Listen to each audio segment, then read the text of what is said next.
Good evening. Welcome to South Asia Newsline. I'm Yeshi Chansom. Here are the top stories we are tracking for you on Tuesday, the 20th of July.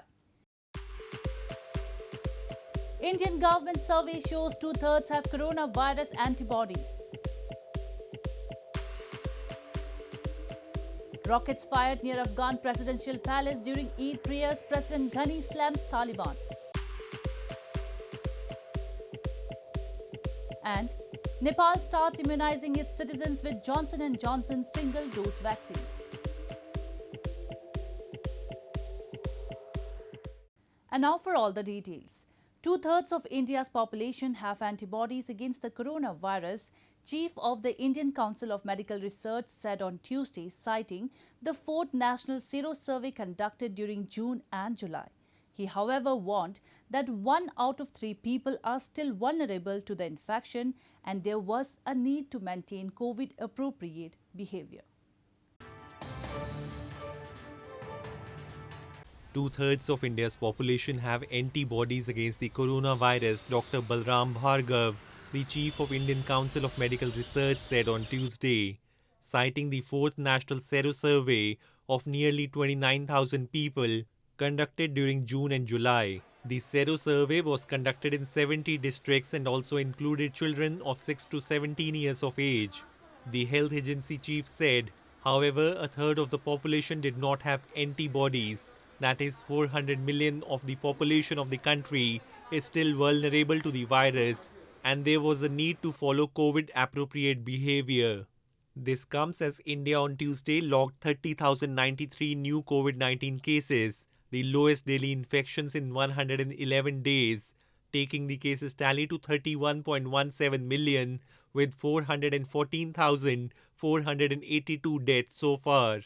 Two-thirds of the general population, that is above the age of 6 years, had SARS-CoV-2 infection.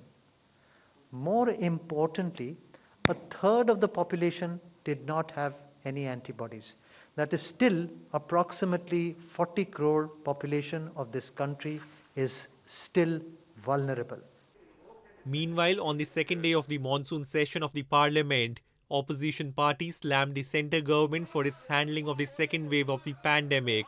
The country's health minister Mansukh Mandaviya responded by saying that COVID crisis shouldn't become a reason for politics and assured that the government was prepared for a possible third wave. The parliament was later adjourned till 22nd of July.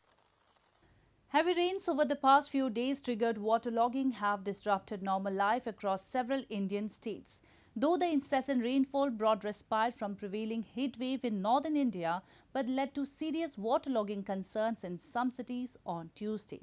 In some of the states, the situation has further worsened to turn into flood-like conditions. Incessant rainfall across northern India over the past 1 week brought respite from prevailing heat wave but led to serious waterlogging concerns in some cities on Tuesday. In Jammu city of India's northern Jammu and Kashmir territory, heavy rain slashed for the second consecutive day. Roads remained waterlogged and the rainwater gushed inside the houses in many low-lying areas of the city. जिस हिसाब की गर्मी भी थी उस हिसाब से पड़नी भी चाहिए पर इतनी ज़्यादा तो सोचा नहीं था पड़ेगी। अब देखो आप वो देखो पीछे आपके स्विमिंग पूल पूरा बन गया हुआ है। बस यही है कि बंदा घर से कम ही निकले बाहर। हम तो यही चाहते हैं। Yamuna River, plowed by pollution over the past few weeks, was seen flowing near the danger mark in the Indian capital, New Delhi. The river water entered residential areas of Delhi, forcing residents to move out and sitting on waterlogged roads on plastic chairs as a mark of mild protest. घरों में पानी भर गया है, गलियों में पानी भर गया है, नाले में पानी भर गया है, नाले भी ओवरफ्लो हो रहे हैं और जो हमारे सीवर है, सीवर भी खाली नहीं है, ना सीवर में पानी जा रहा है, ना नाले में पानी जा रहा है, पहले से भरे हुए हैं। ना तो एमसीडी ने कोई सफाई कराई, ना दिल्ली सरकार ने कोई सफाई कराई और जो हमारे एमपी हैं वो आज तक हमारी कॉलोनी के अंदर नहीं आए हैं। ये पानी आज ही नहीं भरा, ये हर साल पानी भरता है। Water entered a parking lot in India's financial capital Mumbai, submerging at least 400 vehicles in the Kandivali area on Monday. The water was later pumped out using a generator. Annual monsoon rains are important for India and its agriculture-based economy. However, with insufficient preparations, poor drainage system and increasing deforestation, a large portion of India struggles with floods during this season, leading to several deaths and loss of property worth millions. Moving on, PMLN Party Vice President Maryam Nawaz has claimed that Pakistan Prime Minister Imran Khan plans on turning Pakistan-administered Kashmir into a province, insisting that a decision has already been taken in this regard. Maryam Nawaz made the remarks while addressing a massive rally ahead of July 25 election in the illegally occupied region. PMLN Pakistan Muslim League Nawaz Party Vice President Maryam Nawaz on Monday claimed that a conspiracy was being hatched by Pakistan Prime Minister Imran Khan to impose a puppet government in Pakistan-administered Kashmir by stealing votes and turn the region into a province. Addressing a massive election rally in Haveli area in the illegally occupied territory, Maryam Nawaz warned the people that the puppet government would deprive them of any claim they have over the valley. She accused Khan's Pakistan Tehreek-e-Insaf party of pre-poll rigging and blamed it had been doling out money to buy people, but it will still fail, she said. मैं आपको खबरदार करने आई हूं कि ये फैसला हो चुका है कि आपके इलेक्शन पे चोरी डाका डालकर अपना कठपुतली वजीर आजम यहां पर लाकर आपसे आपकी आजादी, आजाद कश्मीर की आजादी, आपकी पहचान, आपका तशख्खुस छीना जाए. The general election in Pakistan-administered Kashmir is slated to be held on 25th of July. Locals and activists have blamed that although Islamabad claims to have given autonomy to the occupied region, the Legislative Assembly is not allowed to pass any legislation without its approval. In news from Afghanistan, at least 3 rockets hit near the Afghan presidential palace on Tuesday, shortly before Afghan President Ashraf Ghani was to give an address to mark the major Muslim holiday of Eid al-Adha. Ghani in his speech slammed Taliban and said recent offensives by the group show it has no will for peace. 3 rockets landed near the Afghan presidential palace in Kabul on Tuesday, interrupting an outdoor gathering for prayers for the Muslim festival of Eid al-Adha, attended by President Ashraf Ghani. But it was not immediately clear who was behind the attack. The prayers, however, continued amid the sound of explosions. There were no immediate reports of injuries, officials said. Minutes later, President Ghani in a speech said that recent deeds by the Taliban show the group has no will for peace and going forward, and decisions by the government will be made based on that.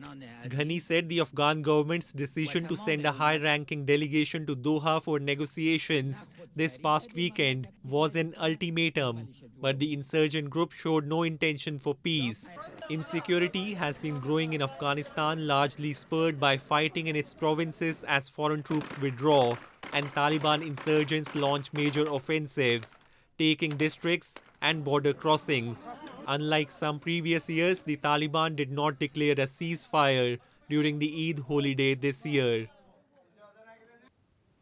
Moving on to news from Sri Lanka.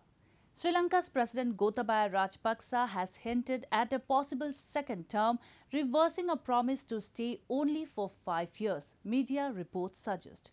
Earlier this month, Gotabaya appointed his younger brother as finance minister in a move that further tightened the family's grip over the island nation.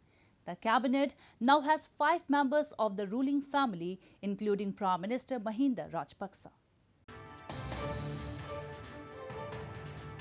Sri Lanka President Gotabaya Rajapaksa on Monday hinted at a possible second term, reversing a promise to only stay for 5 years, reports suggest. He noted that he needed more years to implement policies outlined in his vision of prosperity policy and fix Sri Lanka's worsening economic crisis. President's media spokesperson Kingsley Ratnayaka on Twitter stated that President Gotabaya has said that there are not only 3 years to implement his policies, but also 5 more years after that. 72-year-old Gotabaya made the remark during a meeting with the heads of media institutions on Monday. President Gotabaya during his 2019 election campaign had said that he would seek only one term. Though elections are not due until 2024, but Gotabaya's remark has set off new speculation about the intentions of the ruling family. Gotabaya earlier this month appointed his younger brother Basil Rajapaksa as finance minister in a move that further tightened the family's grip over the island nation. Basil took over as Minister of Finance from Prime Minister Mahinda Rajapaksa, also his older brother. With the entry of Basil, the cabinet now has 5 members of the ruling family. Moving on to news from Nepal. Nepal began the inoculation campaign of Johnson & Johnson's single-shot vaccine on Monday, starting with the most vulnerable population, days after receiving aid from the United States through COVAX, an international vaccine sharing scheme. The vaccine is the third one to be approved for inoculation in the Himalayan nation, after AstraZeneca's Covishield and Chinese Verocell.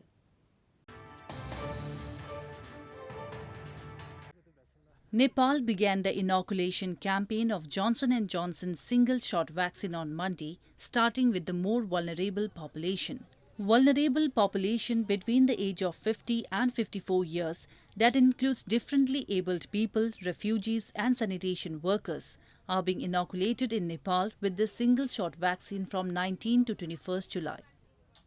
The Johnson & Johnson vaccine is the third one to be approved for inoculation in the country after AstraZeneca's Covishield and Chinese Verocell. तपाईको धेरै curio भन्दा पनि हुन्छ किनभने धेरै जनाले लाइसक्नु भएको थियो अनि यो खोप चाहिँ अब जोन्सन एन्ड जोन्सन विशेष गरी चाहिँ पुनः असक्त र अति असक्तलाई नै छुट्याउनु भएको रहेछ नेपाल सरकारले अनि धेरै पछि अनि त्यसपछि लाउन पाइयो खुसी लागिरहेछ. The United States donated 1.5 million doses of Johnson & Johnson vaccine arrived in Nepal earlier this month through COVAX, an international vaccine sharing scheme at the time when the country is facing shortage of anti-COVID jabs. In a meeting held at Prime Minister Sher Bahadur Deuba's residence on Monday, Nepal appealed to all vaccine manufacturing countries to provide an additional amount of COVID-19 vaccines either on grant or for procurement. Meanwhile, Nepal's coronavirus caseload has so far reached 668,751 and countrywide COVID-19 that toll has increased to 9,582. Thousands of people on Monday hopped on ferries and trains in Bangladeshi capital Dhaka to reach their hometowns to celebrate Eid al-Adha, as authorities have lifted lockdown restrictions. Meanwhile, people were seen buying sacrificial goats at livestock markets in parts of India ahead of the Muslim festival of sacrifice. Thousands of people living in Dhaka for work left the Bangladeshi capital on Monday to celebrate Eid al-Adha festival with their families in their hometowns, as the South Asian country lifted its lockdown this week amid surging COVID-19 cases. People were seen scrambling to ferry terminals and train stations in an insane rush to travel to their destinations with little care for COVID-19 protocols. Although they were seen wearing face masks, most of them did not care about social distancing at all. Bangladesh had earlier imposed a 2-week strict lockdown on July 1 to combat a surge in coronavirus cases led by the highly contagious Delta variant, with areas bordering India taking the brunt of infections.